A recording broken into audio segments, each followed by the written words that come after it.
quick walk around on the Radioflyer build. So I got a Minn Kota Edge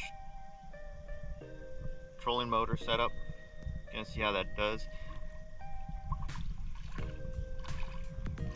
Bait caster, spinning reel, ugly stick. Got a phone holder,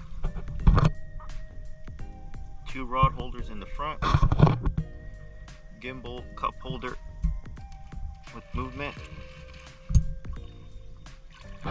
Strap down the 3-dimensional handle. You can see how it's raised 2 inches, kicked out to the right 6 inches.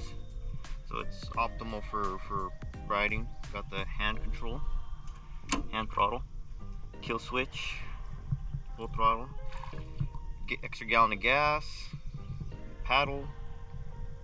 Got a 6.5 horsepower 212 Predator with the stage 1. Got a 2-piece easy kit shaft from Mudskipper.